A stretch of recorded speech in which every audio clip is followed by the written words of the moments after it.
Good morning. It's the start of a beautiful day. Or start your day right with a healthy dose of news, fun, and inspiration. Join us on VOP this morning for the latest news, trending topics, and uplifting stories to set your day on the right vibe. From news and current events to lifestyle and entertainment, you are covered. Showing from 7 to 9 a.m. Monday through Friday on VOP TV. VOP TV. Now you have more than a voice.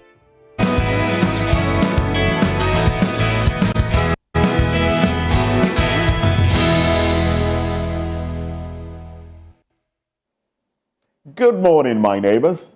How you doing today? Welcome, welcome, welcome. Happy INT'L Malud. Oh yes. It's a beautiful Monday morning, and we welcome you to VOP this morning. This is VOP, yes, VOP this morning. That's what it is, on Voice of the People Television. I am Moses Humphrey. And I'm Fina Okechukwu. Welcome to Monday edition of VOP this morning. My name is Chukwu Maokoro. Good morning.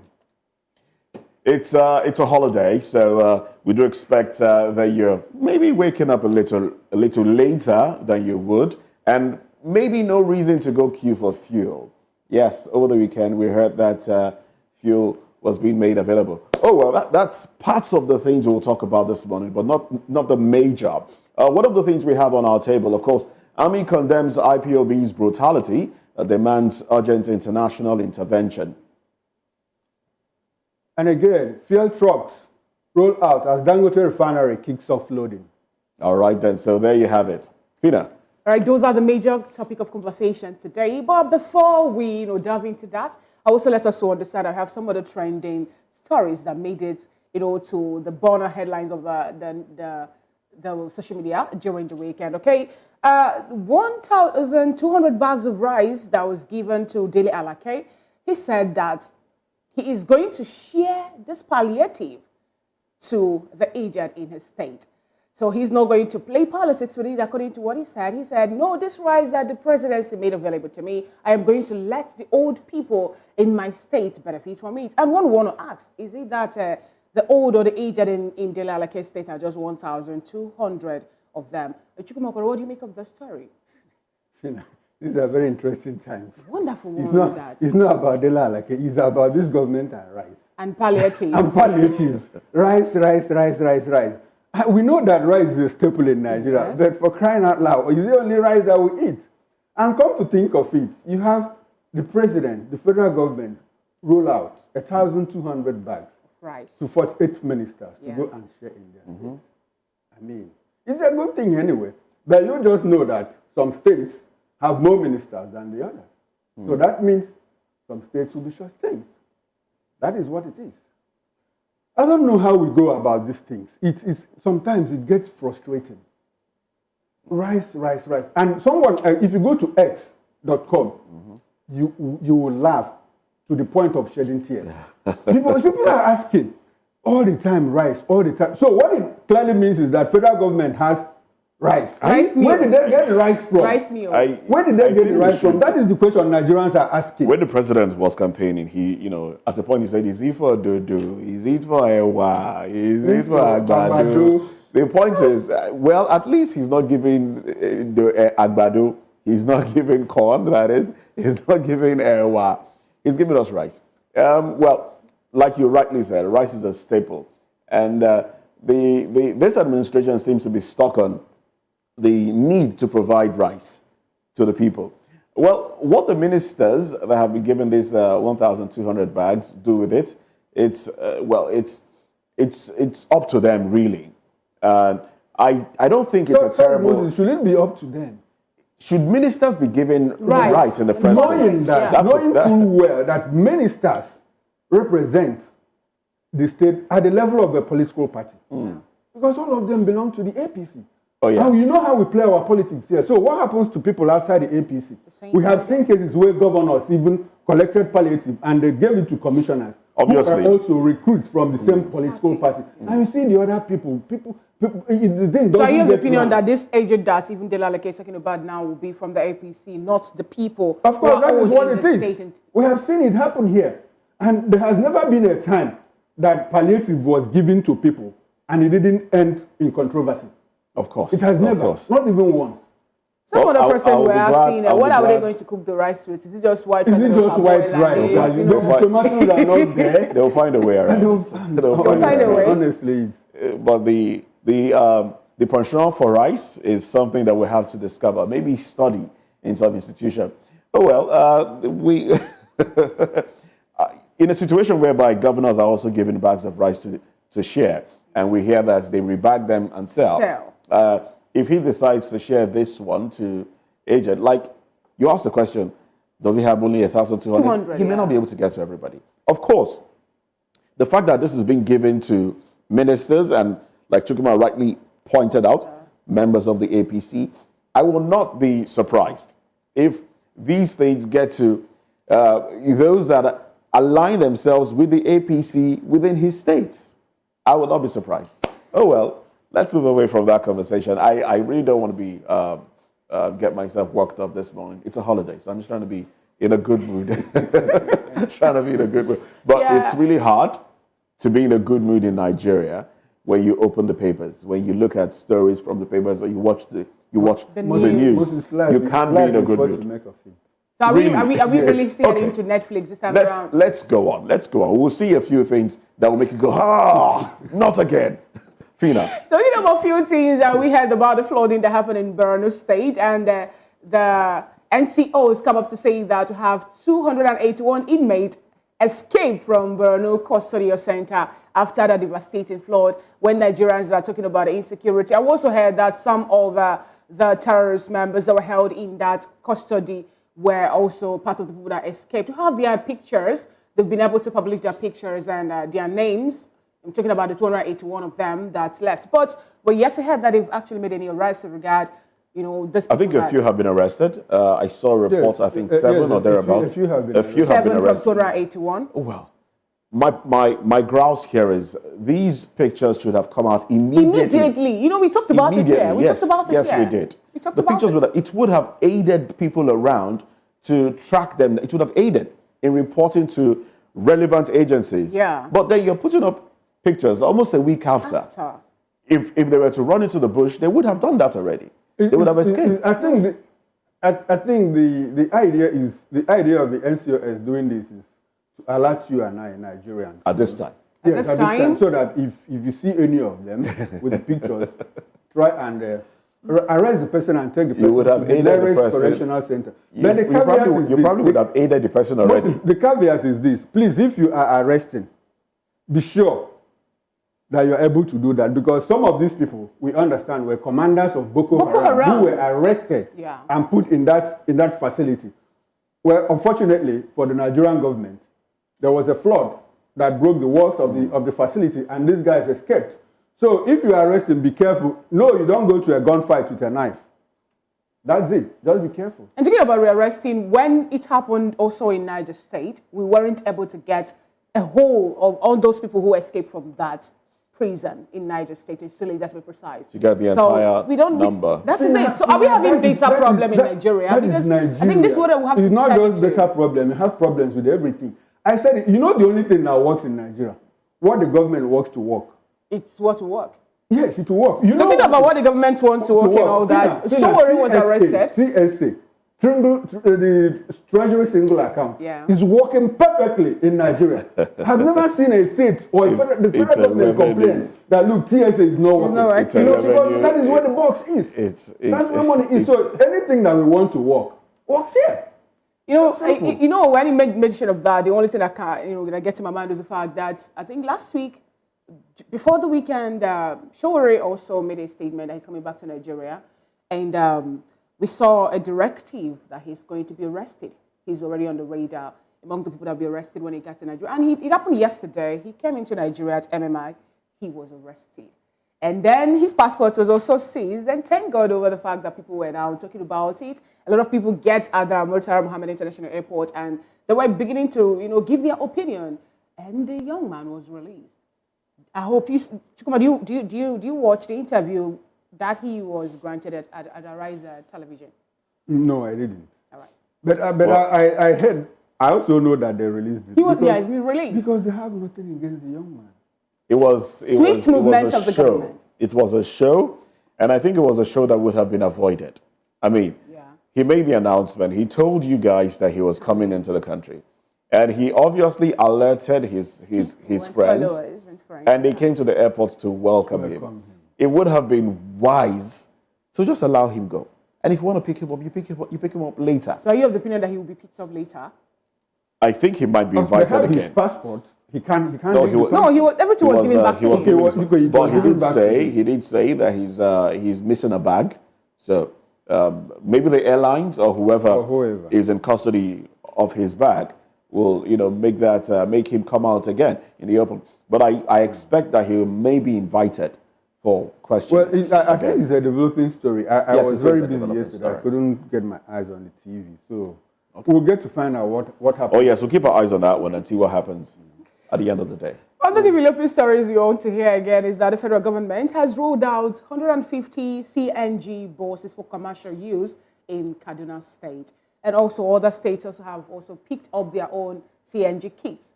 And then that shows that before the month runs out, we'll have CNG buses in Nigeria. How many depots do we have? How many stations do we have around Nigeria where you could go and, refill your CNG? We have some filling stations now converting. Are they into CNG. The questions on my mind, are they, because it's not every car that can be converted to CNG. Not every car. Now, when you go and say, okay, you want to convert your car, is there something that will be done? Is there some sort of research to tell you, okay, this car will work if converted? It's not every car. Moses, let's get things straight. One thing, like you said, is it's not every car that is convertible. Yeah. Let us convert the ones you can convert. The idea is to reduce the pressure on fuel, so that we can use gas. Because, like I said the other day, Nigeria is more of a gas nation. Yes. But you see, what struck me about this exercise is that, look, the federal government has promised 1 million free CNG kits, But there's a pilot project, and the pilot project took off in 8 states of the federation. You have Lagos, Oyo, Ogun from the southwest. You have Delta and Edo from the south-south. You have Kogi and Kaduna from the northwest and north central. Then you have FCT Abuja. No pilot center in the southeast. No pilot center in the northeast. What's the problem? So you see, these are when people from the southeast begin to shout. Now it looks as if they are overly, pressured to say these things. It's a pilot project, and we have 6 geopolitical zones in Abuja. Why don't you just pick one state from each of the regions? So that these things can be seamless without any controversy attached to it. Well, let's see how it rolls out, because they said that in the next 6 to 8 weeks that they will go to other states. 6 to 8 weeks, that's 2 months.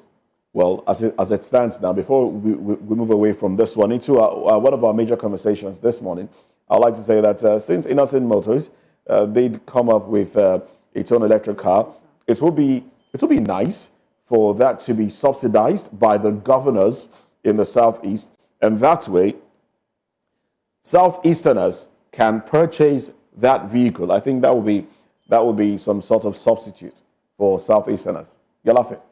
Yes. Should I cry? I will cry. Let's see how it goes. Let's see how it goes, of course. I'm a Nigerian. I don't represent the Southeast here. I represent Nigeria anyway. Good one.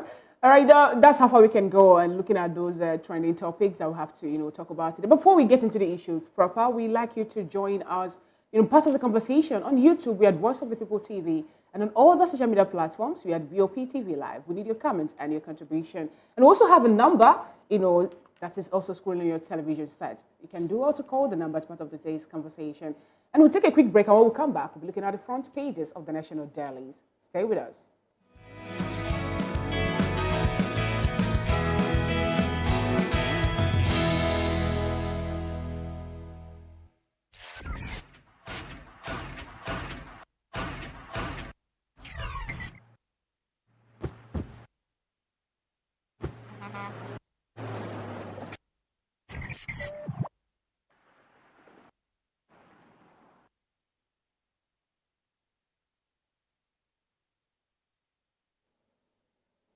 Welcome back. It's still VOP this morning on Voice of the People Television. On the front pages of the newspaper this morning, we have lots of interesting, stories. We have the Guardian newspaper, the Nigerian Tribune, the Daily Independent, Daily Trust, the Punch newspaper, and a whole lot more. And I would like to take a punch from the Punch newspaper this morning.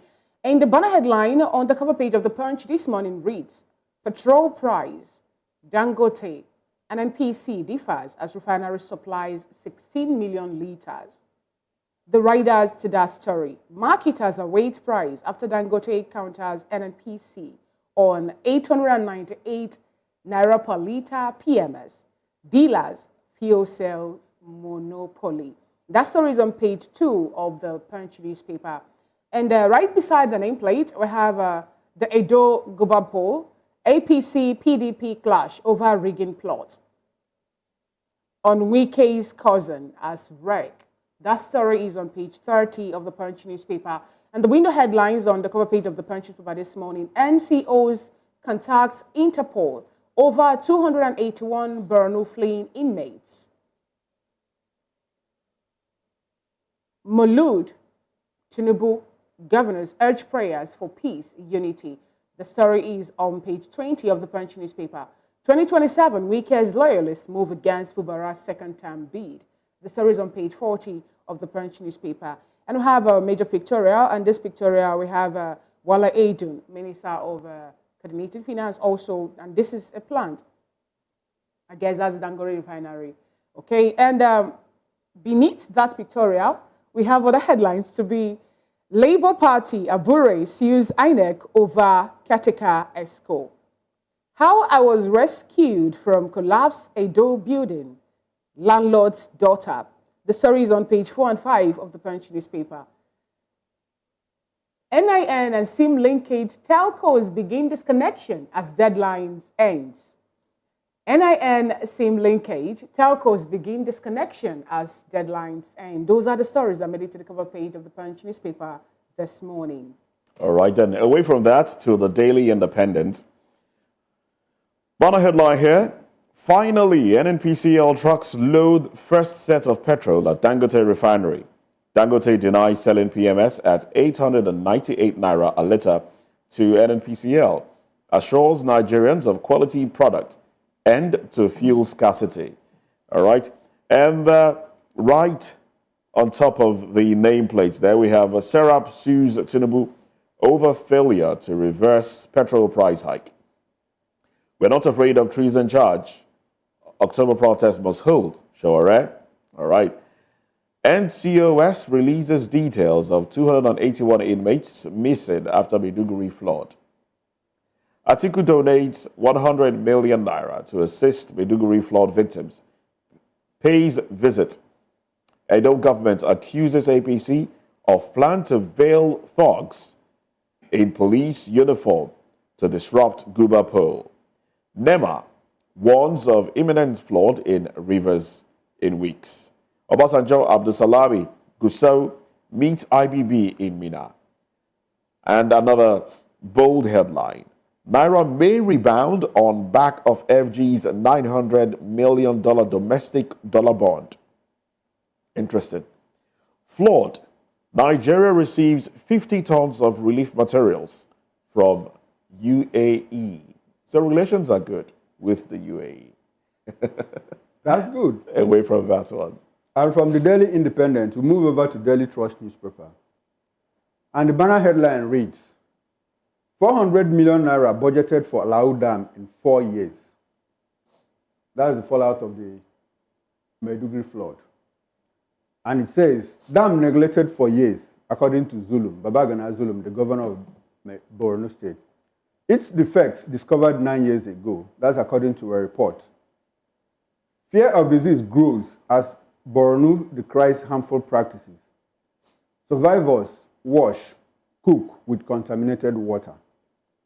And just below the masthead, you have hotel owner, manager, guest, 2 vigilantes shot dead by kidnappers. Oh, that's a bad one.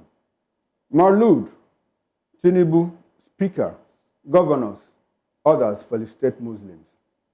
NNPC leaves 70 trucks of petrol in fresh dispute with Dangote. dispute again? We'll get to find out during the newspaper review. And just below the banner headline, there's a pictorial there about the displaced people who now reside in IDP camps. There's another headline there. Obasanjo, Abdusalami, Gusau meets IBB. And just below that headline, you have Uganda Airlines.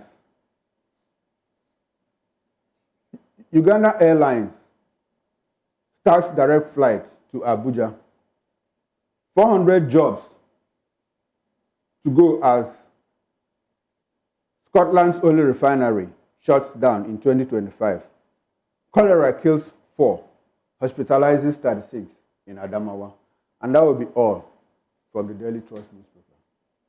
All right, we can take another round of papers.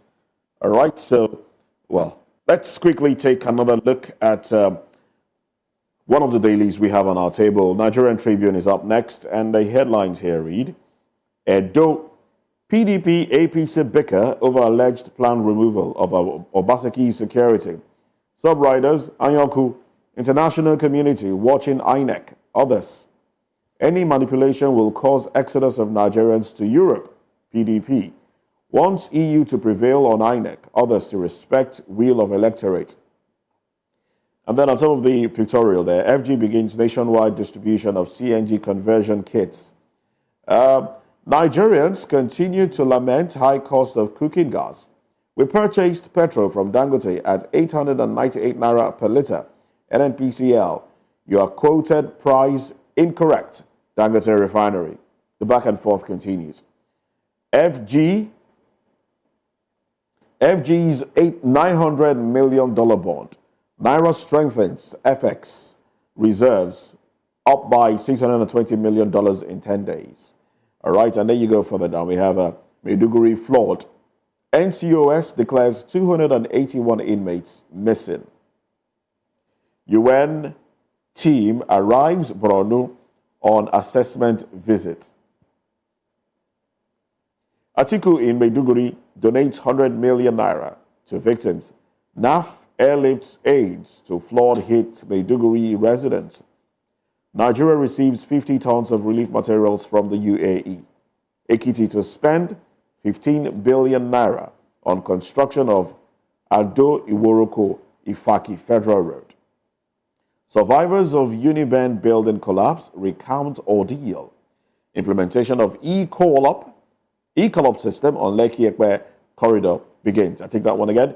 Implementation of e-call-up system on Lekki Ekpe corridor begins. All right, these are the headlines on the Nigerian Tribune.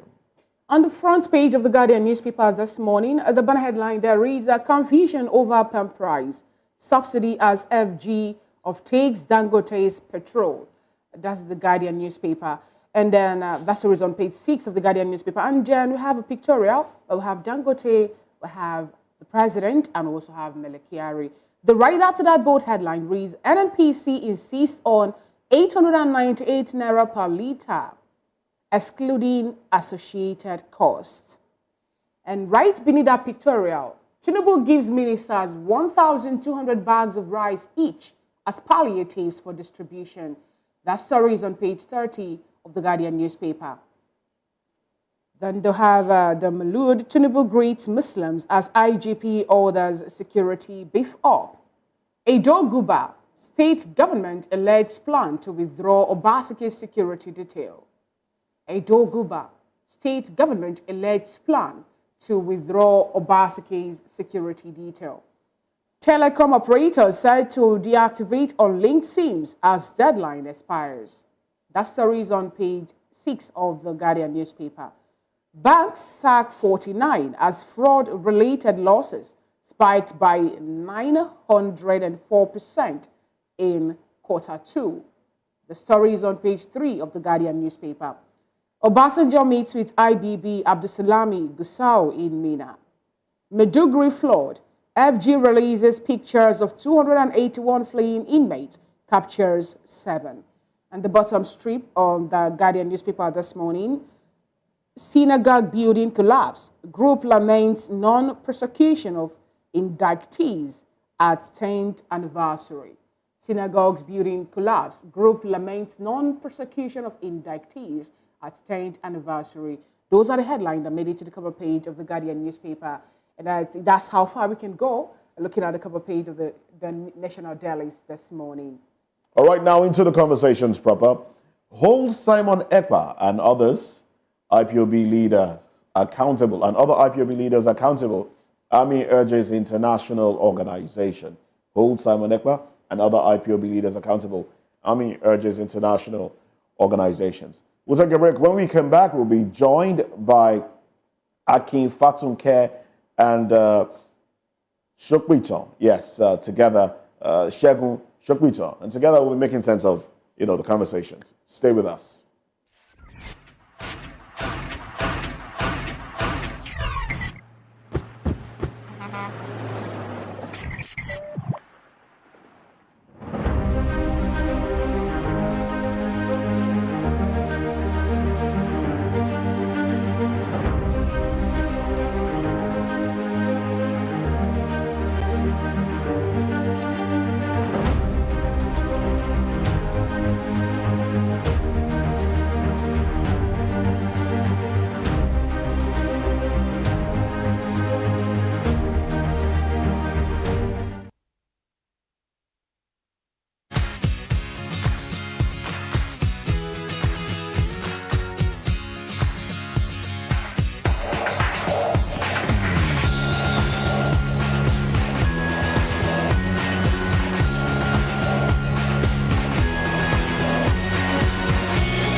Welcome back. Now let's get into the conversation. The Nigerian Army has urged Amnesty International and International Criminal Court to take swift action against the outlawed indigenous people of Biafra, IPOB, and its leader, Simon EKPA, for crimes against civilians in the southeast.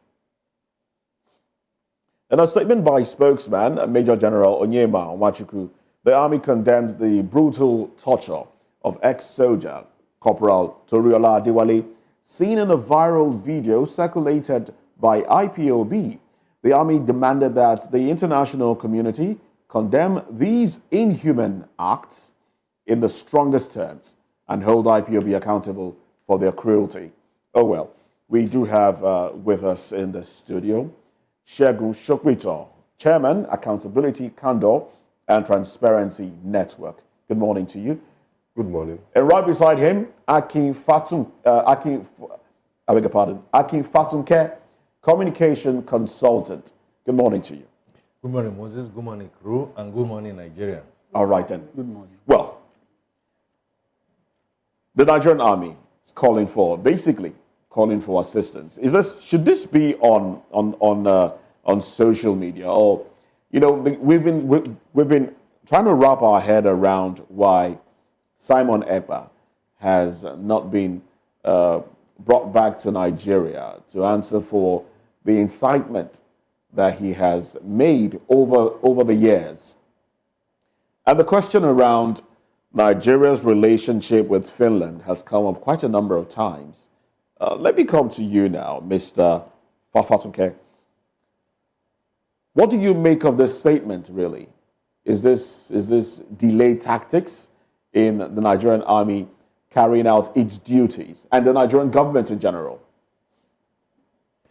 Well, how do they say it? Too little, too late sometimes.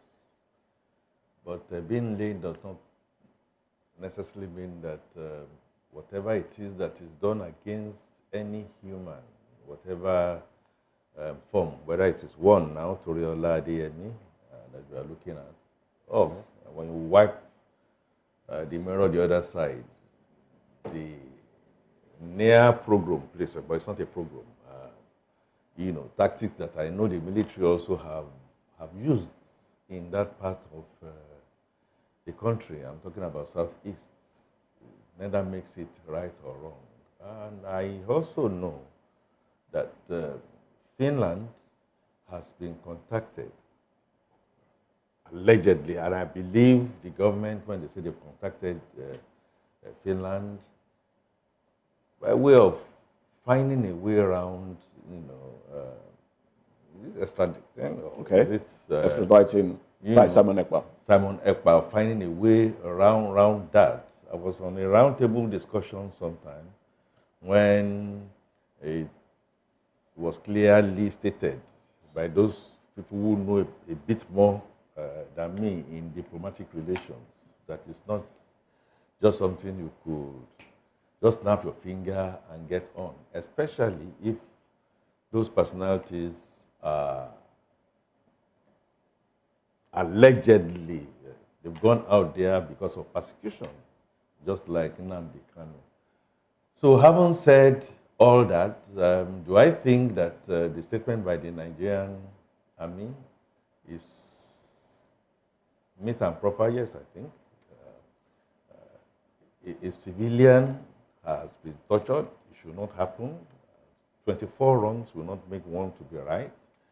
And I know that my very good friends, have a load of them from the Southeast, will not want to, broach a situation where people will take laws into their hands. Yes. But you see, what I've just tried to do now is not then to say, look, at the end of the day, this will continue unless we go to root causes. And root causes can continue to go to grandfather, father, son, in terms of you trying to find, can we look for a political solution? And I have always said it. I think that big hurdle, I've always pleaded, and people say that I don't need to plead, but I have always pleaded that Nnamdi Kanu is not only going to be released, it's only the timing that we should be looking out for. I think he will be released.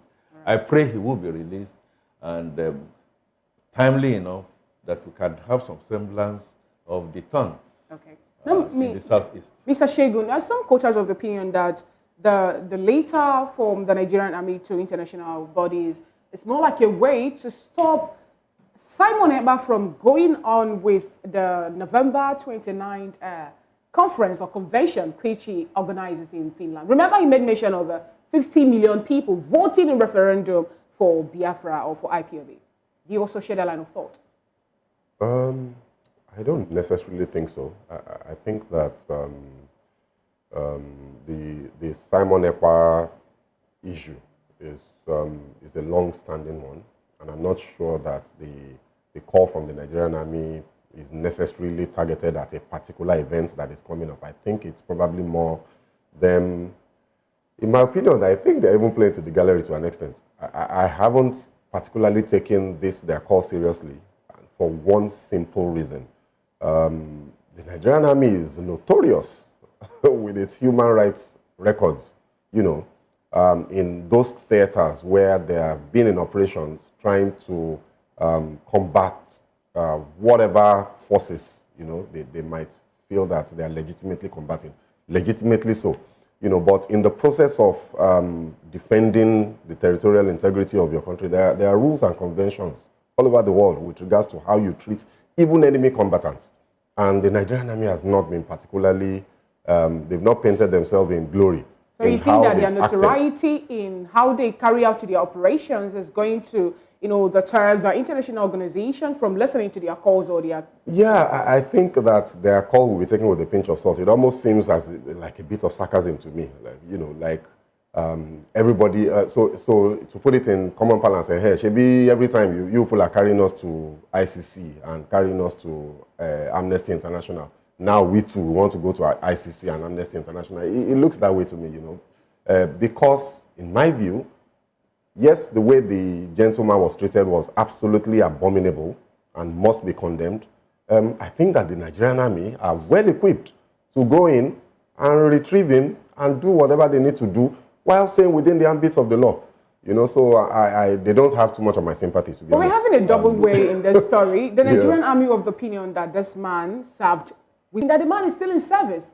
Now, is it that the Nigerian army don't really know the man's status? No, I mean... Or are we having a discrepancy now to determine his own idea? We have to go with the official statement from the Nigerian army. Nobody will know who works for the Nigerian army more than the Nigerian army themselves. So, 82 division, something happened in 82 division some months ago, where a man, killed a woman, allegedly, though the Nigerian army were like, they are looking into that. It happened there in 82 division. Nigerian army of the opinion that the man who did that, it's not, or was not recruited from the joint task force. And they said he's not a repentant Boko Haram member. Whereas we have other information out there on the social media platform showing that this man was recruited from the joint task force as a repentant Boko Haram member. So do you also think that we're seeing a clear notion of all the stories happening? Well, it's. I guess we would have to take that as a separate case, and maybe that would call to question the integrity of the information that comes out of the Nigerian. And we do know, we've seen in the past that, they've not necessarily painted themselves in glory when it comes to even disseminating factual information about things that are going on. I remember the very unfortunate incident in 2020 where we all saw live videos. I saw live transmission, Instagram live feed, where bullets were being removed from people's legs. And then the Nigerian army came out in an official statement and said it was, what do they call it, doctored or something like that. That was a bit ridiculous. So they have a checkered history. And for me, it's the reason I'm a bit unsympathetic towards whatever they're saying now. I think the guy that is being maltreated by IPOB, if that is the case, should be rescued, and they should deal with them with the full force of the law and the might that they have, the might of the state, and that's that about that. Why are they going to the ICC? Okay. I don't understand that at all. Thanks very much. Let me stay with you on this issue. You said something about this case not being isolated. I think it has a broader perspective. Absolutely. So in the sense that it should have a broader perspective, do you think that it's some kind of selective justice on the part of the Nigerian army, to take the case of IPOB to the ICC and Amnesty International, the same Amnesty International that has several times called out the Nigerian army against inhuman treatments to civilians. And again, for the fact that the Nigerian army have not been able to take this same case of Boko Haram bandits and terrorists to the ICC. You recall what happened when Jonathan tried headlong, to decimate the terrorists. And it was like, oh, we are going to ICC because in here, Jurika, you are chief of army staff. You people are killing my people and all of that. So do you think it amounts to selective justice on the part of the Nigerian army to do one thing in this case and do another in another case in the same jurisdiction? Absolutely. I mean, I think that's part of the reason that I'm skeptical towards their call, because it's one... I mean, look, that's one single individual. One individual that is maltreated by any unlawful means or whatever is too much. You don't have to get to 2 or 3. So we have to condemn that. But my goodness, I mean, the kidnappings that are happening every day in this country, people taking ransom and then still killing the victims. Where was the Nigerian army and where was their petition to the ICC, when all of these things were happening? For me, honestly, it's ridiculous. I think that sometimes these government officials really do need a bit of reorientation. They have to take citizens a bit more seriously than they do. Does it speak to the complicity or lack of intentionality on the part of the government in fighting insecurity? Do you think should we think in that direction? Well, I mean, look, that's a bigger problem. That's a big problem that we are grappling with, and we need answers to. You know, why are the bandits? Why do they seem so powerful? Why does the problem seem so intractable? Why are we still talking about Boko Haram after almost 20 years? You know, why do we still have even the IPOB/ESM problem in the southeast? Why does it appear as though the Nigerian state is unable to address these problems? It's a big problem, you know, so that's the larger question that I think the Nigerian should be focusing their energies on, rather than writing letters to the ICC and all of that. All right, Okay, well, let me come to you now, Mr. Fatunke. Crocodile Tears was held some years back, and there was outcry that civilians were tortured. These people were beaten into gutters. Nigerians complained. Well, nothing particularly was done in that regard. And here we are, the Nigerian army.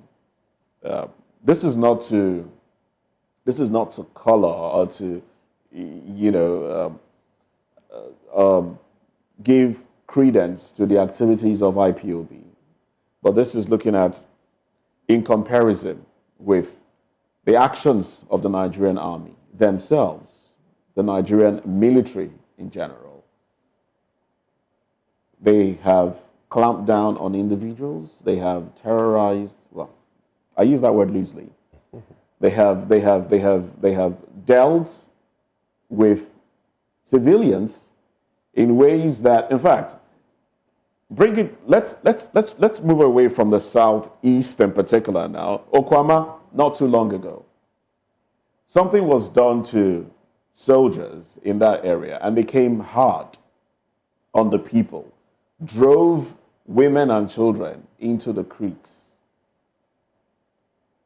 What do you make of this call? Are they justified, really? I'm happy you are bringing it back to base, talking about the cops. And Shegun here, and not him alone, the whole world, including yours sincerely, have vehemently chastised the military, whether done deliberately, whether done, as self-defense. But I come back to where I started from, that two wrongs cannot make a right. Okay, the Nigerian military is pretending they are now trying to strike a snail with a sledgehammer. Yeah, I mean, it could be a way, but look, if you go back into history, you may find out that some of this innocuous, almost what you will say is immaterial when you try to compare and contrast, has led to world wars. It took the assassination of one man in Zambia, Archbishop Ferdinand, and then we had all the world wars. There are certain things that has connotation, and as much as I don't want to open in a way that is untoward, I will be shirking a responsibility if I sit here and I tell you that even for that one man, be careful. Be careful about the coloration. Adeyemi is a Yoruba man. And before you know what is happening, and if you are not careful, if you do not manage this properly, you know the kind of situation. Well, nobody has even mentioned where the person is from on this table, and I don't think that was I am not saying, mentioned I'm in the news as well. It was mentioned. Well, I didn't and see his that. name is Adeyemi. All I'm just trying to Toriola. So I mean, if you don't know that it's a Yoruba name, it's another thing. But that's not where I'm going. You have to be very careful. There are certain things, if you don't manage them well, they will just dovetail. Now, if you want to put it on balance, and say because the Nigerian army has been doing things wrong and all that, we are condemning that. The Nigerian military has not done a lot of some of the things that they have done. Nobody is going to put that on. But going forward, we need to be extra extra careful. Okay, trying to understand for the life of me, on patriotic ground, and I say that all the time, I'll be the last that will be deliberately wanting to put down my military now on account of things like the military, of course, they're doing a whole lot. There are many good people in the military, yes. and we should not let's look at think them as I mean, if one or two people are doing bad in the military, let's look at this call. We should not call them call for Simon EKPA. Yes. Somebody on this table did point to the fact that yes, there is insurgency in other parts of the country. In the northern parts of the country, we've dealt with Boko Haram, now christened bandits, and a whole lot. Now, names have been given to the Nigerian government. Some of these names reside within the shores of this country, reside within the borders of this country. Allegedly. You don't need to write to ICC to get them, to help you get some of these individuals. Why haven't we, in fact, some of these individuals that have continually perpetrated evil to Nigerians are supposedly, in touch with some relevant individuals within government. Okay. But we haven't been able to nab them. What exactly is the problem here? The problem is that we are not governing. And we are not governing? Yes, we are not governing. And the latest, I can mention names, Bello Tuje is just the latest. We know terrorist financiers has been listed. Not much is being doing in that direction. And it goes beyond. You see, the way I look at this as an economist is the fact that, yes, it's bad. It's terribly bad. But one little badder will not make any good, if you understand. I am not going to try and balance and say, because certain things have been going wrong, and then we close our eyes to whatever. There is a saying that says, if they are going down, let's stay up. I will not, for the life of me, condone a lot of the things that is happening in Nigeria generally, terribly bad. But all I am just saying is that I am a bit careful. Let's be a bit much more sensitive. This one individual may just, like you said, may just go off the cuff, but at the same time, it may lead into some other things. We have a governance problem in Nigeria. The Nigerian military, like other agencies, other than military, within the ambit of what they have, they make their mistakes, they make their errors, but at the same time, they face bullets.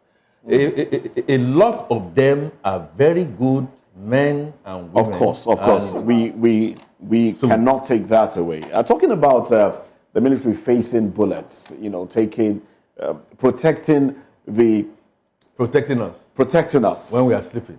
Yes. Yeah. It's a tough job. It's a tough job, and we commend them for it. We commend the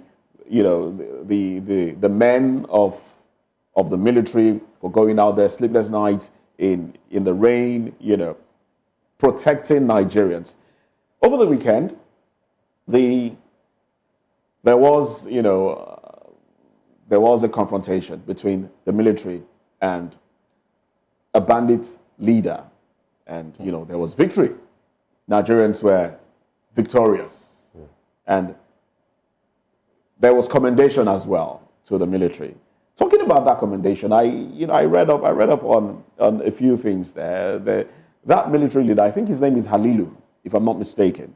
There was a bounty on his head. Now, we were not told if it was part of the bounty that was shared amongst the soldiers that carried out that operation. But 1 million naira was given to them. There are quite a number of them. And in sharing it amongst themselves, each person got about 38,400, thereabout. The question on my mind is, in as much as that is some sort of appreciation, if you compare that to what these bandits, Boko Haram, insurgents take, Is that motivation enough to the military? That's on one side. Secondly, should soldiers be given part of bounty? I would have thought that medals should be given, and when medals are given, it may translate to increment in salary, promotion, increment in salary, which will be a lot more encouraging for them, as against less than 40,000 naira, which, of course, they would spend frivolously, if you ask me. Well, I mean, I didn't hear about this, and I mean, I can admit that, and it comes as a shock to me to hear that something like that would happen. Our military, look, we cannot understate the nature of the sacrifice that anybody in uniform defending and protecting citizens of the country are making. They are putting their lives on the line every day. Sometimes I look at some of these young men and I think to myself, I mean, this guy has signed up for potential death at any point in time. You know, that's the ultimate sacrifice. What more can you lay down, you know, than your life to show that you are dedicated to your country, you know, and all of that. And I think that to belittle that effort to the point where you're sharing bounty, you know, and I mean, even if you shared 1 million naira to each of these guys, in my opinion, it can never take the place of what they're doing. What needs to happen, obviously, is that their emoluments, you know, their life insurance, the welfare of their families in the event that they die in combat, you know, what happens to the people they leave behind, what's happening to them. You know, we've seen horrific videos of combatants, our Nigerian military people pushing trucks, you know, going to look for water in the bush as a part of the fight against Boko Haram, you know. So those are the kind of things that need to be dealt with rather than sharing bounty of 1 million naira. Do you now think that the 1 million naira being given to the soldiers is more like a way to help or to keep them from leaving? Because you know that Nigerian soldiers are living in Nigeria in drones to go and join other countries. Now, do you think this will actually in any way 38,000 naira help them to stay back? 38,000 naira will make a man stay back to face bullets, you know, for his country. It's ridiculous. I think that if that actually happened, and if the military high command confirmed it, they owe Nigerians an apology. You know, this is, I find it completely unbelievable. You know, look, the battle against this insecurity, whether it's Boko Haram, bandits, ESN, whatever you want to call it, whatever, you know, the name is not being handled properly. And there are things that we hear as people that have connections in those places that worry you, you know, that point to the fact that we can do far better if the people in command and in high places are determined to do better for the country. From the look of things, we're just not doing enough. Do you think, from the look of things, you just made mention of their welfares, you also made mention of their money and how their family have been treated. Do you now think that they'll be motivated enough to put in more effort in help to fight insecurity or insurgency in Nigeria? I mean, look, for people that are underpaid, undertrained, under-equipped, you know, to a certain degree, whatever they see, they will take. And it would help boost some sort of morale at some level. But what I'm saying is that that's nowhere near enough. We know better. Even if the combatant soldiers themselves rejoice and show some sort of happiness at receiving that paltry, insulting amount, we know better. We know it shouldn't be that way. Shogu, let's take it back to the Southeast. As somebody who is well versed in this issue, because you come out like somebody who is you understand the nitty-gritty of it. If you were in a position to advise the federal government, what will you ask them to do to curb insecurity in the Southeast? Look, just the insecurity in the Northeast, Northwest, North Central is not different. I want us to unpack it. I'm going somewhere. Region by region. It's not different from what's happening in the Southeast. There is somebody behind this. This person is not a ghost. These people are not ghosts. They have names. Where is the work of our intelligence network to identify who these people are? In fact, in the case of the Southeast, Simon EKPA is taking responsibility. He's speaking with boldness and even issuing commands from Finland. What is the Nigerian state doing to deal with the problem at its roots, or at the top, if you like? This guy has spoken out repeatedly. He even calls himself the prime minister, you know, and he's inciting violence in Nigeria. We know he's in Finland. So if I have heard things, you know, people say things like... Sorry, what do you think is at the root of the crisis in the Southeast? No, I mean, look, this is well documented and well known. This is all as a result of the agitation and the feeling of marginalization, self-determination. These issues are not strange to us as Nigerians. We all know the history. If you want to trace it all the way back to before the Civil War and all of that, these things are clear. Regardless of those issues, the insecurity that we are now facing in the Southeast should be dealt with. Who is behind it? And we have two people who have been identified. Nnamdi Kanu is one. Simon EKPA is one. Nnamdi Kanu... Is it possible to deal with these elements without addressing the underlying factor? No, of course you can. That you have to separate the two. Look, if somebody is boldly coming on air, social media, and issuing commands and claiming responsibility for insecurity, but a shame IPOB have to the distanced themselves from the insecurity happening in the Southeast, and that is what gave birth to unknown gunmen. Oh, you know, before now, some people were of the opinion that IPOBs are the ones perpetuating the whole evil happening in the Southeast, but they came up, IMAPA, who happened to be their spokesperson, come up to say, we don't have anything to do with this. Even the sit-at-home orders and mandates and all that, they distance themselves from that. So, are you not just saying they are the ones carrying out this now? You know that a family or a house that is divided cannot stand. Sure. So why will you now say the IPOBs are fighting for their rights and talking about how they've been marginalized? Will not be the one that is distorting the peace? Yes, to me, that's all laughable. Even the name unknown gunmen, you know, I've always had problems with that appellation. Because when a certain group of people went into the North Central and started killing people and started even advancing into the Southwest, they were given a name. They were given a name that even had a tribal connotation. Killer Fulani headsmen. Why are the people that are perpetrating whatever is going on in the South called unknown gunmen? How can they be unknown? You know, to who? Are they unknown to the Nigerian state or unknown to you and I? They are marksmen. No one knows who they are. No problem. So let's not mix the issues up. What I'm saying is that if you do that, you conflate the issues and we confuse ourselves. For me, IPOB has an arm that is armed called ASN. Simon EKPA has repeatedly stated publicly that he is the one in high command. We know it may not be true. What has the Nigerian state done to apprehend that guy? What have we done with the Finland authorities? For example, we say we don't have treaties with them, Abi. Why can't we, even without a treaty, what has the Nigerian state done to try and apprehend this guy and bring him home? Because if you do things like that, then you can begin to nip the issue at the bud and deal with it in the Southeast. All right, then, we're pretending to ourselves and not really telling ourselves the truth. Let's take a video. We have a video of Toriola making a statement. Let's take this video and then we'll proceed with the questions and answers here. What is your name? My name is 06NA of the 59 of the 5412. Corporal Toriola Adewale from Nigeria Army 16 Brigade.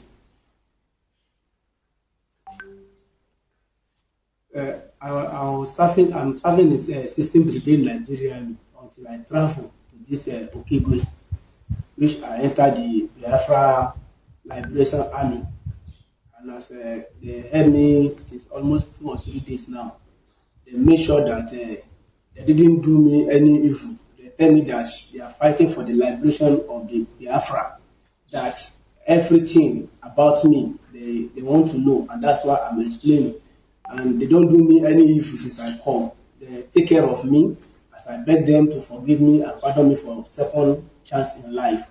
So they said they have heard me, that they are not to harm me or they are not wicked people. All what they want is to make something about his identity or who he works for. He is under duress, and you said it but yourself. He made mention of where he's serving. He also called his own code and his own number, which we know that is given to individuals. The one is under duress. You can't take his word. You can't take his word because a gun is being held to his head.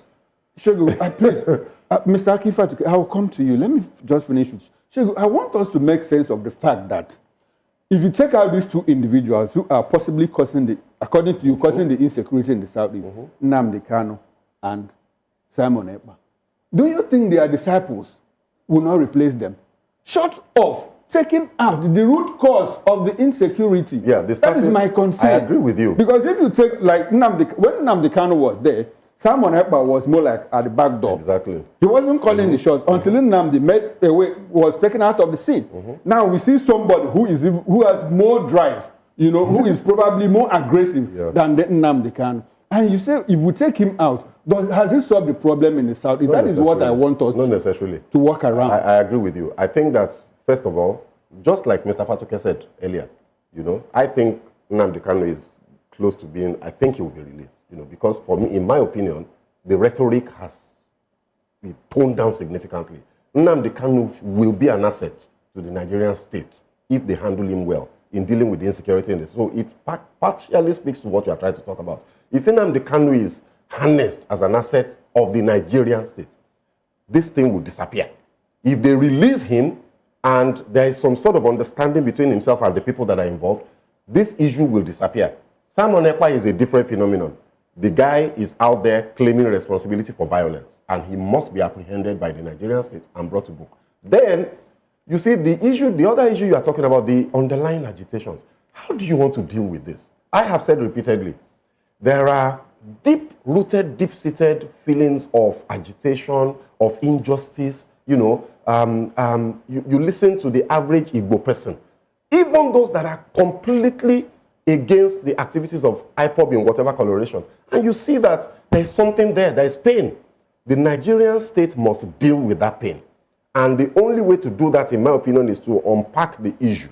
And let's have a conversation about it. I keep saying this. The same way that Buhari gave June 12, made it a public holiday, and apologized. The Nigerian state apologized to the Abiola family. That did a whole lot in calming frayed nerves in certain quarters.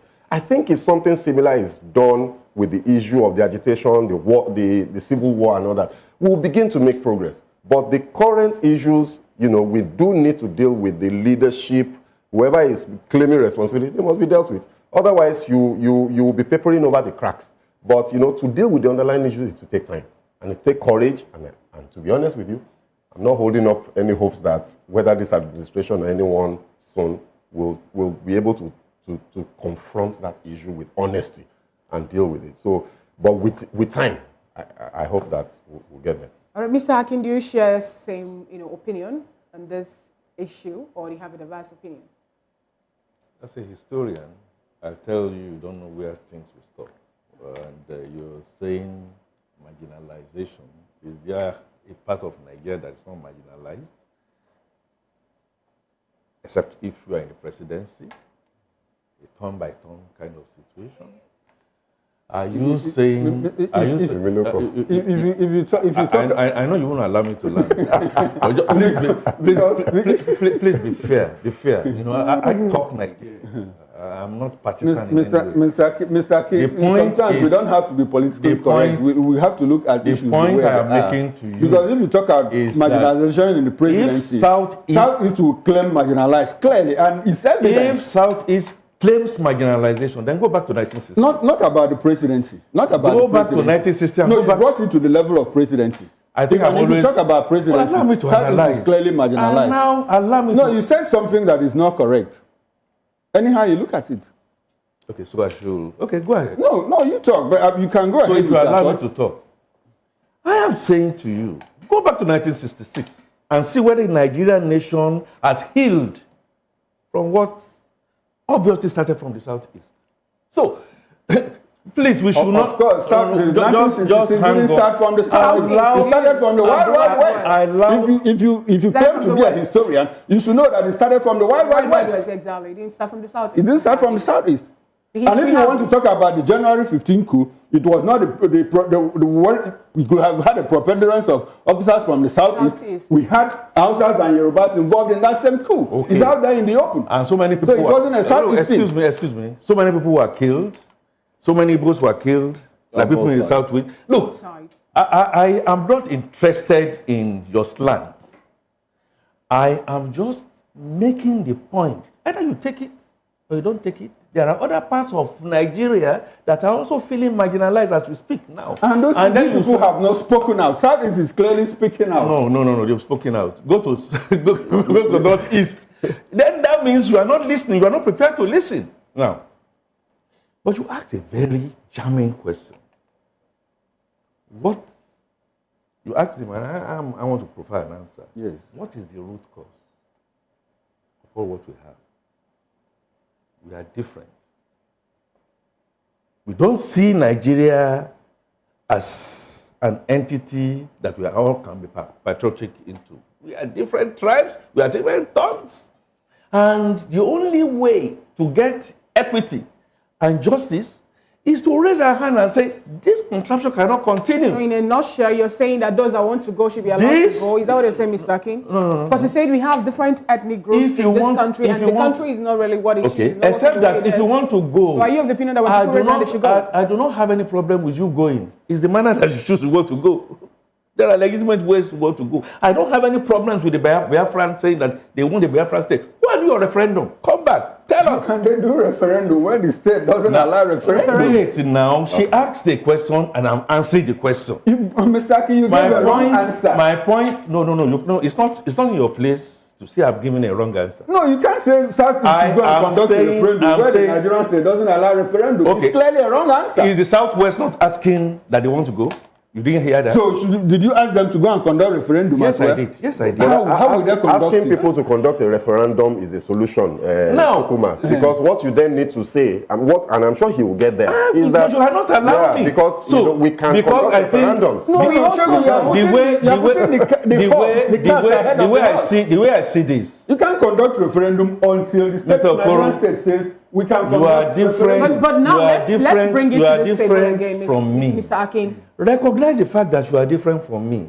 When you don't recognize that you are different from me, then there will always be wait now. Then there will always be problem. This happened in 1960 or about 1963 between Nnamdi Azikiwe and Ahmadu Bello. All right. We are saying we are not uniform in all ways. And our politics has just been, well, it's going to be my turn, so I take it there. Okay, a particular part of the country will decide that, okay, this is going to be president, that's not going to be president, and all that, and going to be turn by turn. We're not going to get development. All right, then. So the point I am making is equity, justice, fair play. All right. I also slant to the Southeast, for instance. If you look at it, how many states do you have in the Southeast, even though you are landlocked?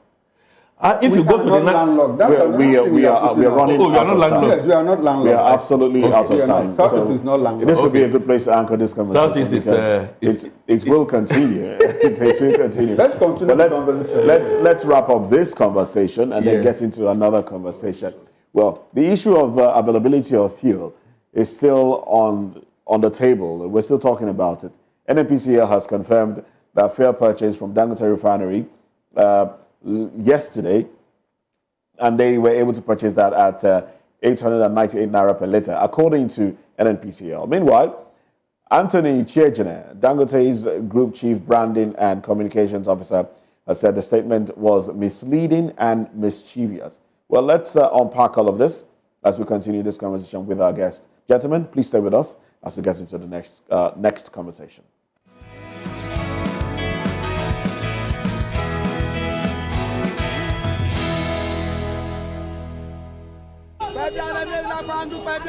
Good morning.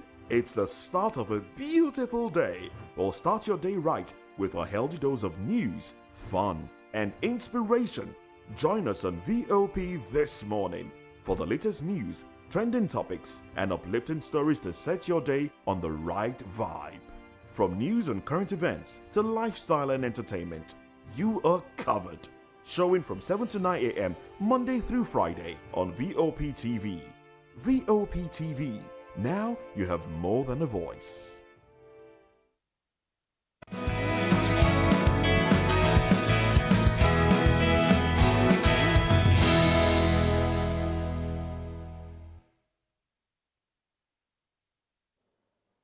Welcome back.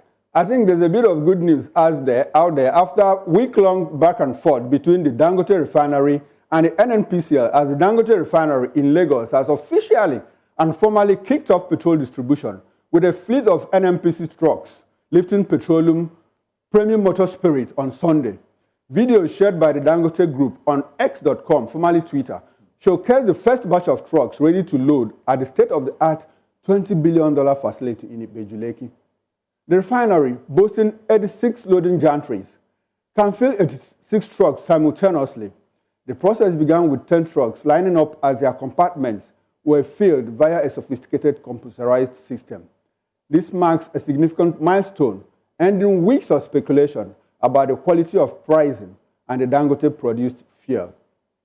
However, the NNPCL spokesperson Olufemi Soneye confirmed that the company purchased petrol at 898 naira per litre, dismissing rumors of a lower price.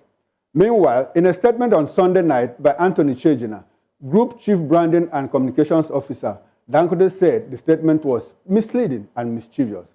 It explained that a formal announcement on the pricing will be announced when Naira-based crude sales commences in October.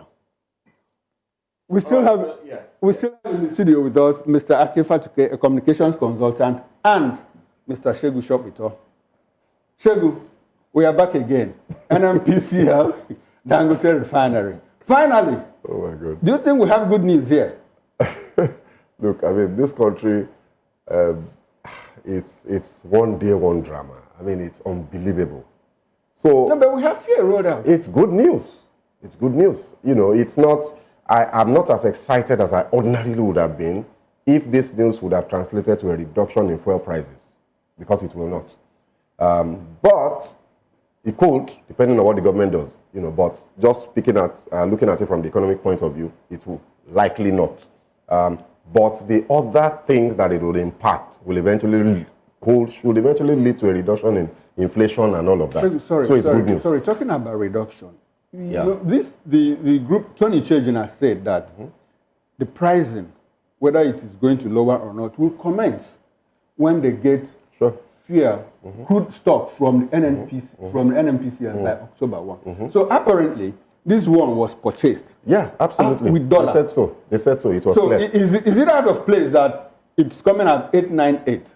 No, I mean, look. I mean, were you expecting that it would be lower than? I expected it to even be higher than that. I was surprised that it was 898, you know. But the 898, now this is the issue, and this is why I've been laughing. I saw this news yesterday somewhere, breaking. So I shared it, you know, in a number of places, you know. And one of my friends in one of those groups replied, I wish you about this, or are we going to hear something else from Dangote? Only for just less than 2 hours later, Dangote to issue this press statement, you know. And for me, that is absolutely unconscionable. Look, something is wrong somewhere in this country that we need to fix. The NNPC is a publicly owned institution. Whatever name you want to call it, NNPCL and all that, whatever has happened with the PIA, it belongs to you and I. And they owe Nigerians the duty of transparency.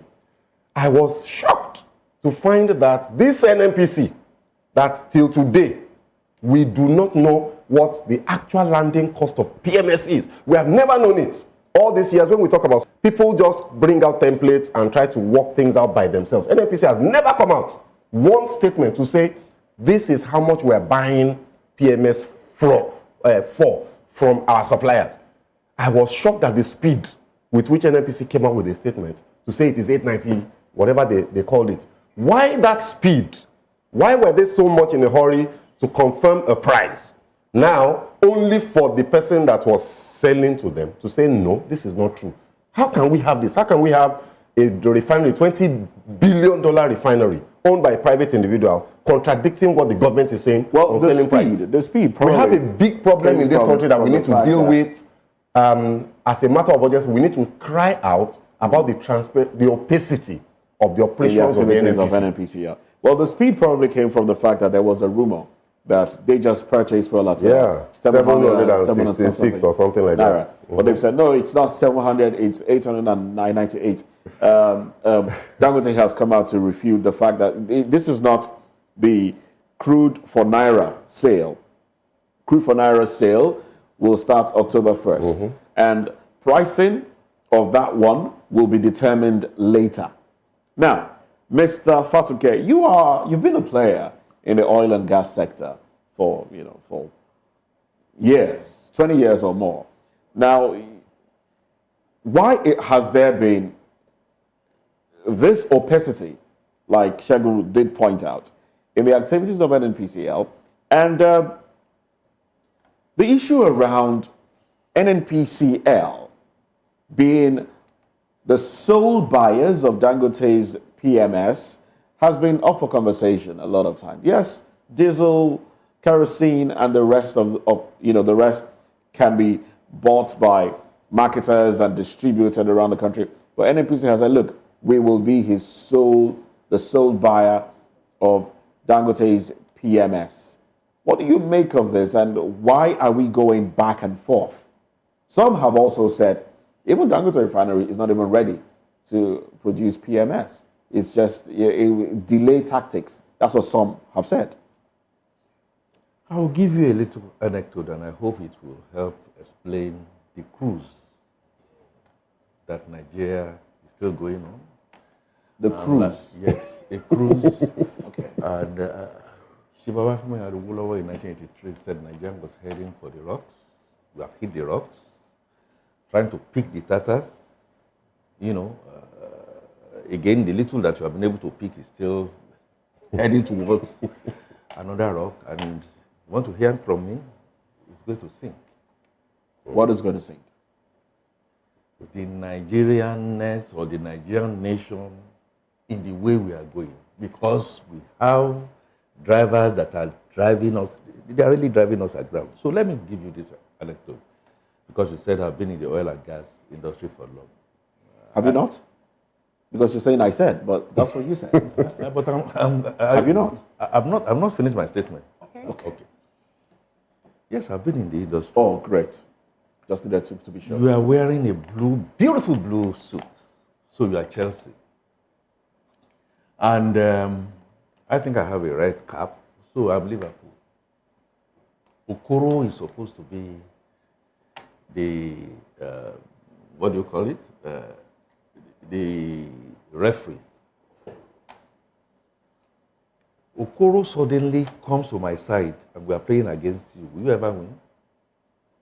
No, you can never win.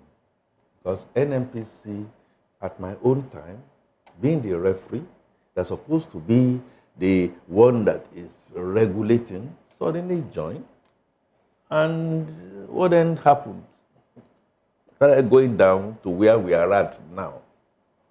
The Blue Star Consortium, which Dangote and Otedola were part, as at the time that Obasanjo was leaving. Obasanjo is still very much alive, We go ask him. He saw light, and he was going to sell those refineries at that time. What happened? The Sheguns of this world and people like you came out and said, no, you cannot do that. Labor and all that kind of stuff. So we came back to square one, square A. I am building my story to now then tell you that some people are saying Dangote is a monopolist. It's true, it's a monopolist. But if you want to fight a monopolist, then create your Dangote own. is a It's like a monopoly. Itself is a monopolist. Okay, as they have become sole buyers. No. What do you make of that? I just told you now that Okoro, who is supposed to be the referee, decided to join me, and he's looking straight the way he's looking. He doesn't give a shoot. He doesn't give a shoot. We try not to lose track of the conversation that our listeners can really understand where we're coming from. Montessori teaching, unless you understand certain things from basics, you will not be able to get it up there. I'm telling you. Therefore, that the opacity that he's talking about didn't start from now. The opacity we are talking about did not even start with the financials. We've been lied and lied onto. As at that time, when Chelsea, now they said, Mr. Referee, you should not do this. They were blacklisted. And then when they were blacklisted, everybody now kept quiet. So many other things then came in, contaminated fuel and all that. And up till now, we are still exactly where we are. I always look at half filled or half empty. but I don't think this is going to take us anywhere. I think Dangote refinery is being helpful. I am in total agreement with Chair General, the professional in Dangote Group, who came out and said a statement has to, you can't be speaking for me. If you have gone to a board and all that, you can't be speaking for me. There are laid down ways that things are going to be, and all what we are saying is politics. All politics of, okay, they're going to take trucks. So when those trucks now leave, whether you say it's naira denominated or dollar, when they now leave, I don't know where to get to Maiduguri. I don't know where to go to Ibadan. I don't know where to go to Sabongi Davara. Will you be expecting to sell those at the same prices? No. We are not just in a cruise. The NNPC is not operating as an entity that is ready to tell Nigerians the truth, not just on the accounting aspect and the books.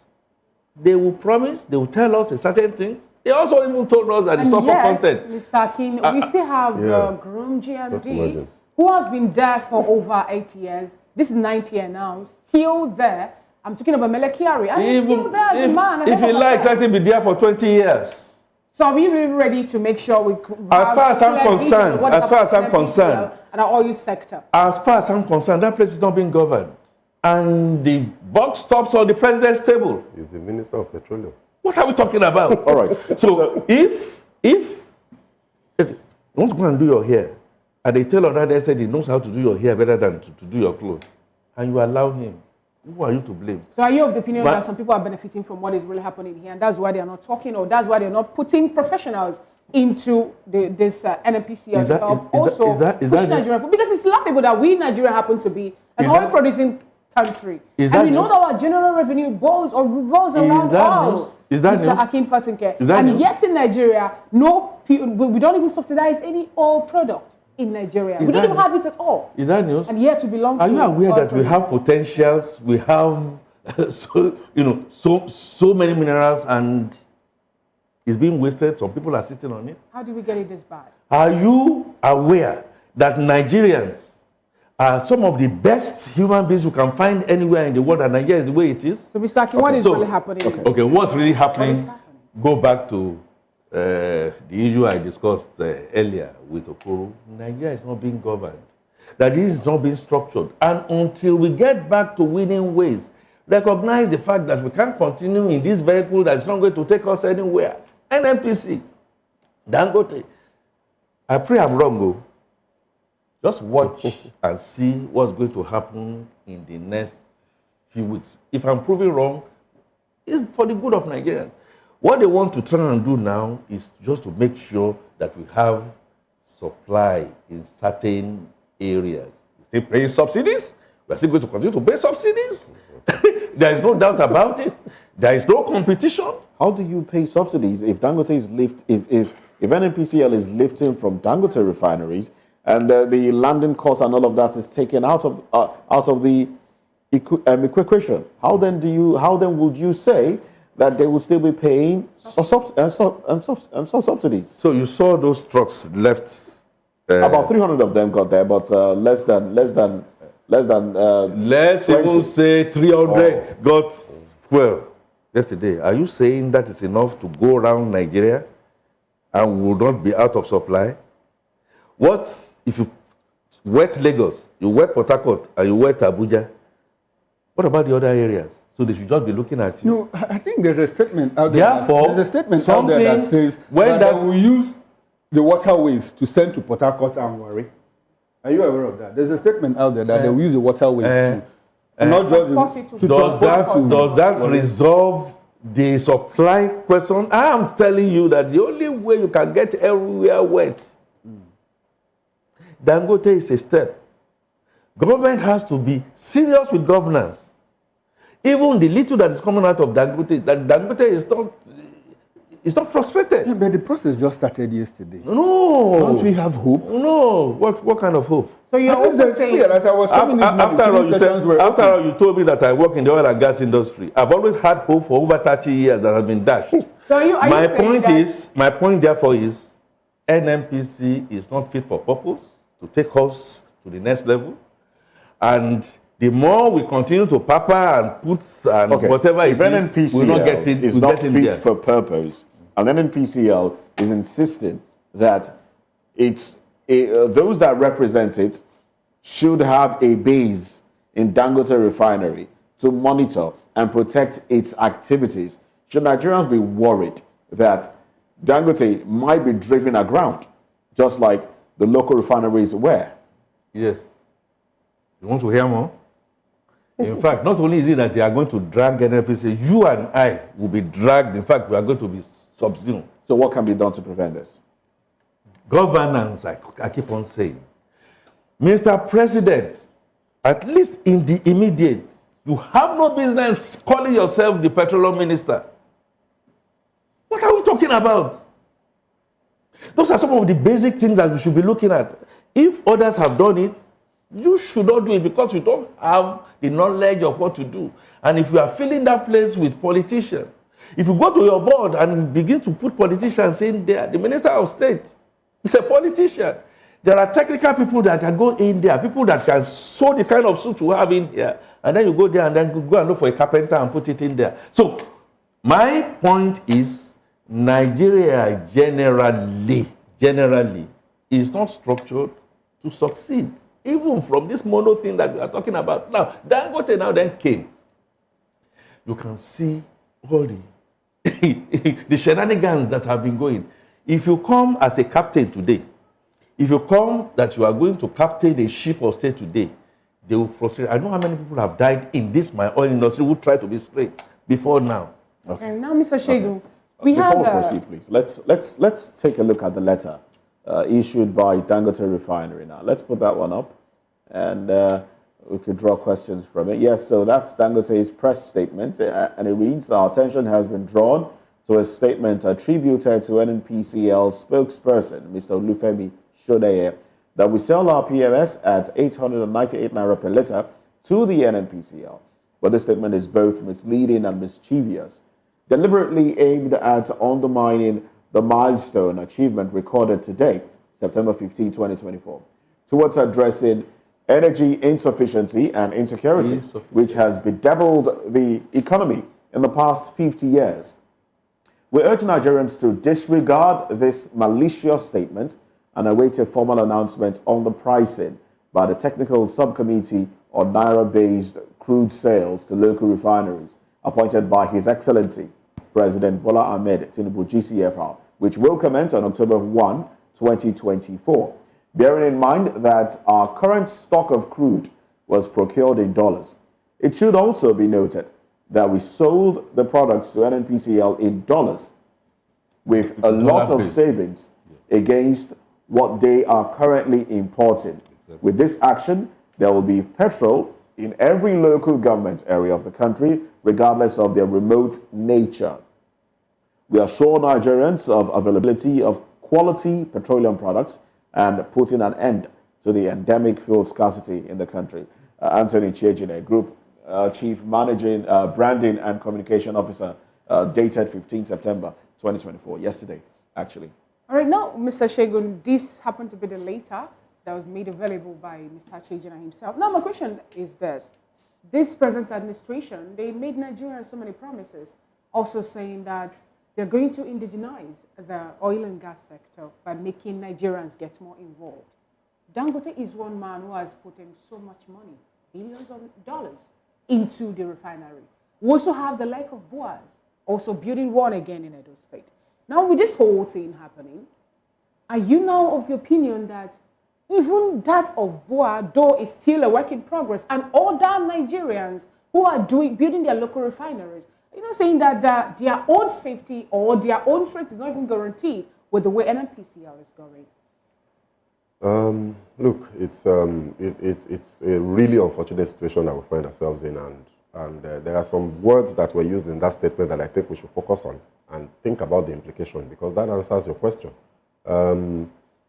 When the NNPCL, official communication from the NNPCL comes out to say, to give out a fact to the public, fact, and then their counterparty, because they actually traded with each other, now issues another statement and uses the words, when you were reading, I was writing them down, misleading,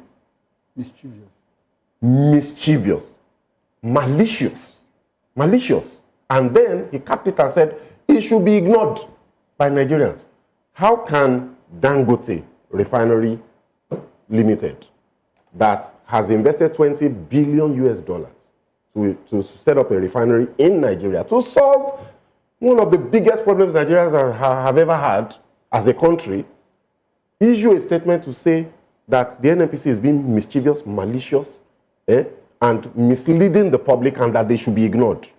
You see that statement, this statement that we shared on air, if we had a minister of petroleum, the president should have fired him on the basis of this statement alone. How can you have NNPC being told by their counterparty that they are misleading the country mischievously and maliciously? So which means they mean harm. Did you also notice that Dangote Refinery was very clever not to state how much they sold the fuel? No, I'll come to that. NNPC. I'll come to that. But this is weighty, because what this is saying is that the NNPCL intends to harm Nigerians. That's what this means. So why is the government still quiet about the steel now? We wait. This statement was made yesterday. The president must act. They've been having issues back and forth. The president you remember the Malta blending issue? Exactly. You remember the high sulfur diesel? Good. So you are connecting the dots. Kerry has not said anything. You are connecting the dots. So that's why Dangote is saying these things that he's saying. And now, you see, the interesting part of it is that, like you say, the statement also then goes further to say clearly that they have been importing fuel and paying dollars. And that whatever we're seeing in the market today is on the back of that imported crude oil, right?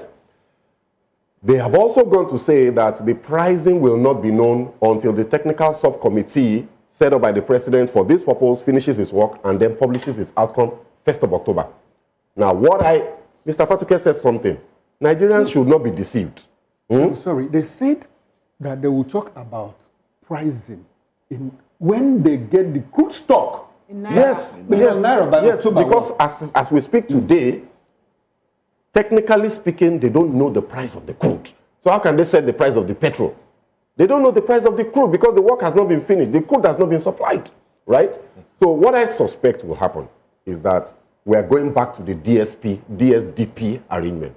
The DSDP, direct sale, direct purchase, supply agreement that has been in place with the NNPC and marketers and all of that and the international trading companies since Buhari's time.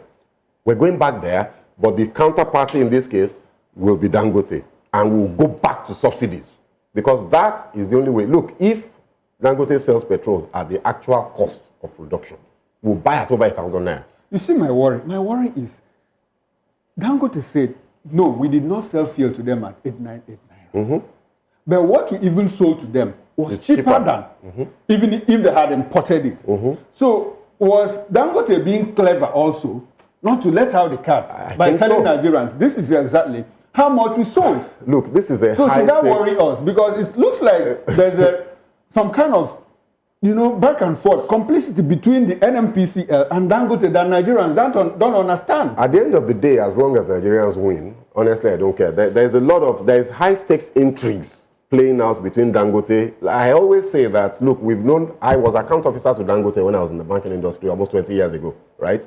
This man has kept a low profile as a business person in this country until he started this refinery. Even while he was building it, we didn't really hear much about him. We didn't hear much from him. Now Dangote sings like a bird. He's on TV, he's conducting interviews, he's giving speeches, and he's talking freely because this particular endeavor that he has embarked on, he's taking on very powerful vested interests, and those interests are fighting back. That's why you see the speed with which NNPC came out to communicate a particular price. Dangote has now, can I quickly put this on forward? Deny that. Now, we're running out of time, though, but let's just put this, and then you wrap this up with your concluding thoughts. Regardless of the OPEC pricing for crude amongst nations, or your production cost. How much is our production cost as a country for crude, for a barrel of crude? Nobody knows. So if they do that, you will still be providing a subsidy because we could have sold that crude at $71 or $78 or whatever it is, if we supply to Dangote at $50 so that PMS can be cheaper, it's still a subsidy. So there is no way that you're going to run away from the subsidy question anyway, one way or the other, whichever arrangement that you decide to adopt. So do we consider that your concluding thoughts? Yeah, I mean, look, my concluding thoughts on this Dangote refinery and the PMS issue is that the federal government and, in fact, the president should step into the nation and speak and act on behalf of long-suffering Nigerians. All of these high-stake games that they're playing, they should please shelve it, keep it in one corner, and just act for the good of the majority of Nigerians. I mean, 133 million poor people. That's what we're talking about. You know, so the hardship that we're seeing now as a result of this high-stakes drama, including, look, the first casting that we had, that how can we have first casting that lasted 3 months uninterrupted? That clearly was deliberate to prepare grounds for what is going on now. We need to think about the average Nigerian and the man on the street and act for their good. So that's my closing statement, and it's meant for the president of the country. All right, thank you very much. So for me, I go back to what you proposed about OPEC. It's been on in economic development in this country. We are members of OPEC. We must understand clearly that we must play according to rules. The challenge is that OPEC quota to us, we have not been able to meet. So the question that you raised, that why can't we now begin to sell our crude? Sell what? What you've stolen? What is not being accounted for? You know that the structure of Nigeria, going back to the structure of Nigeria, we are not together, we are not one. And so oil producing, money is being used to, service those who are not producing, and then some people are smiling in Abuja while they are producing. Look, all those kind of shenanigans. So therefore, what is the solution? Nigeria is bankrupt. Nigeria, watch my lips, is failed in that direction. On our oil and gas, we can rectify it if we decide to put square pegs in square holes. We are not ready to do that. In the meantime, we all must come out and face the truth. You see, in between all what we are saying is some truth. That truth might be the fact that take it or leave it.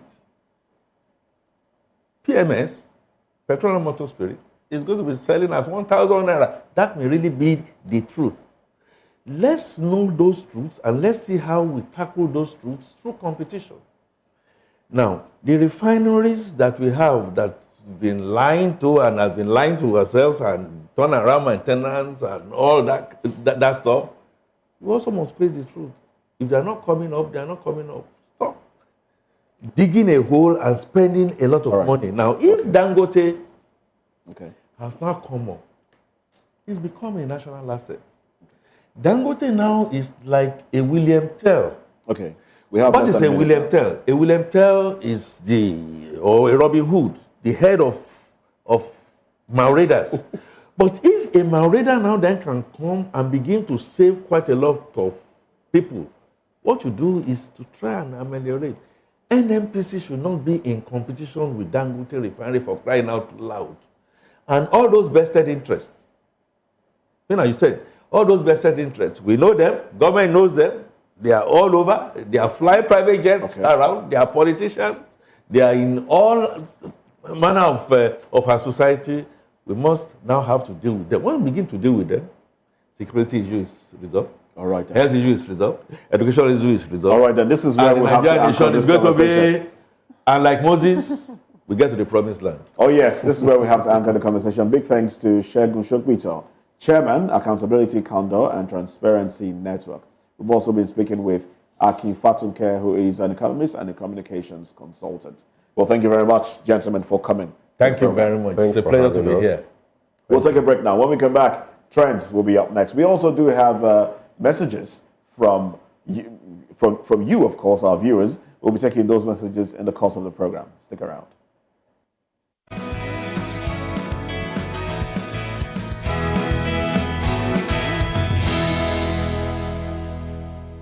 From the views on the street, we go to bed empty hunger.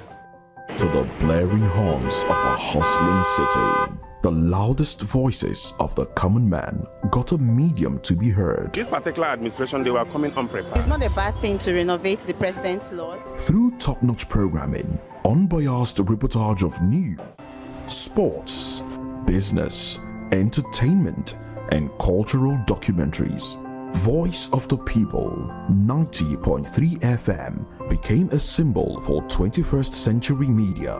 And now, a new baby is born. Voice of the People Television, VOP TV, youthful, full of vigor and penchant for excellence in the continent's media space, exposing the wrongs, applauding the rights, dissecting the news without fear or favor, through factual and accurate stories and contents. Corruption kills three things that makes a society. Representing the interests of the people and giving them a voice. Voice of the People TV is here to stay towards building a fair society. VOP TV, Voice of the People Television, truly a voice for the people.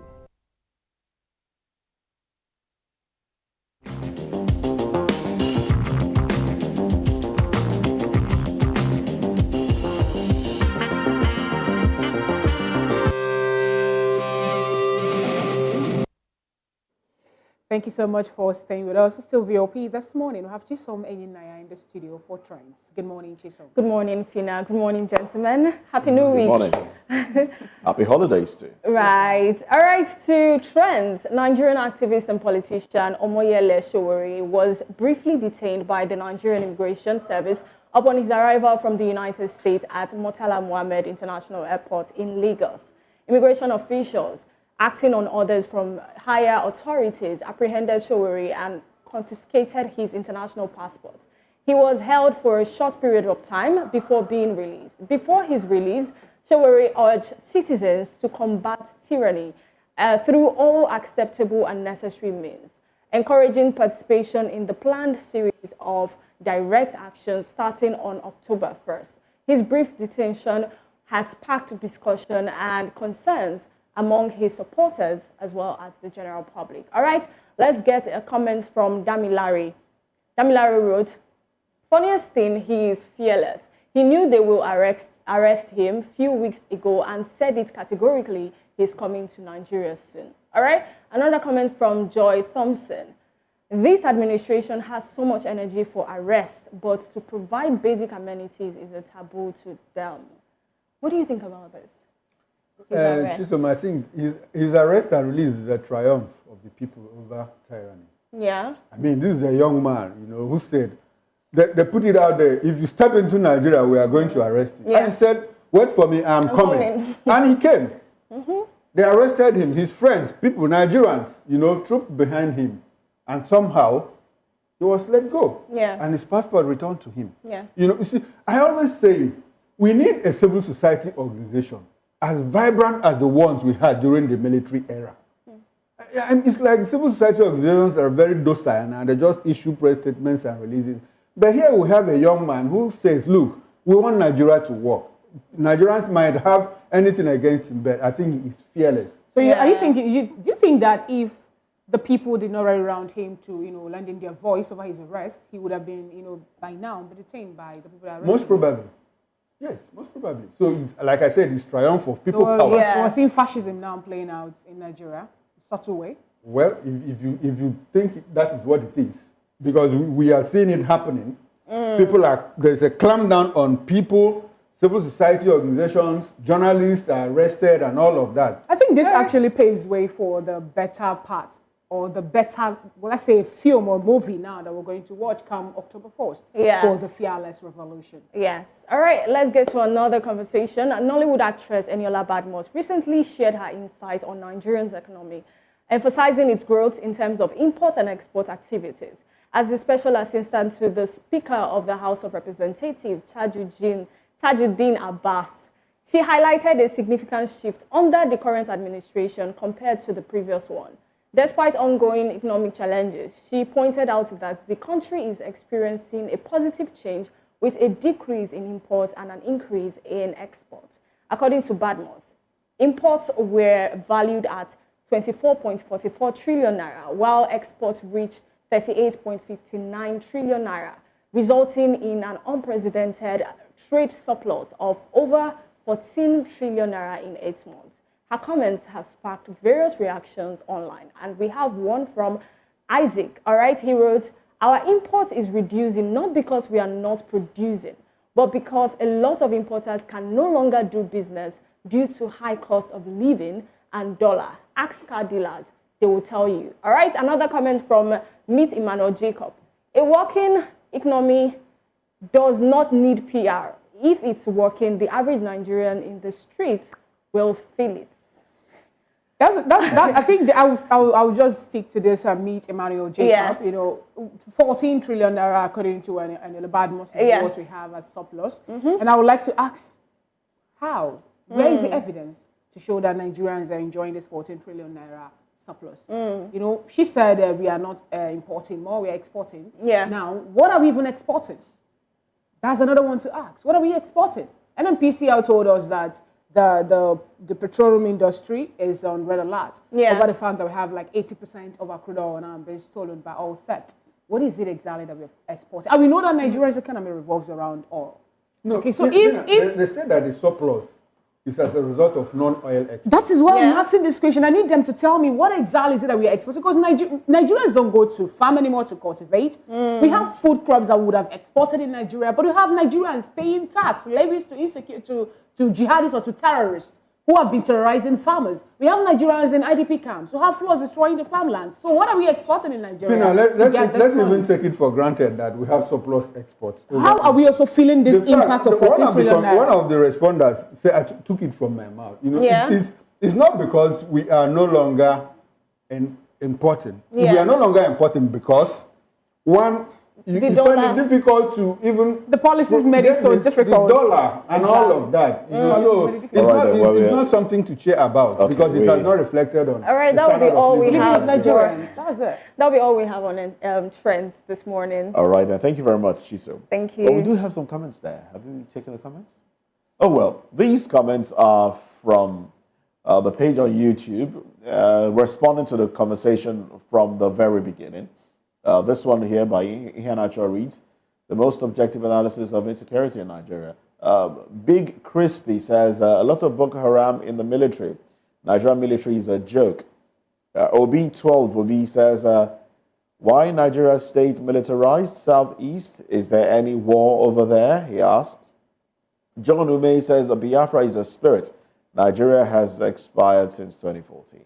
All right. Well, they should release Nnamdi Kanu for justice. That's according to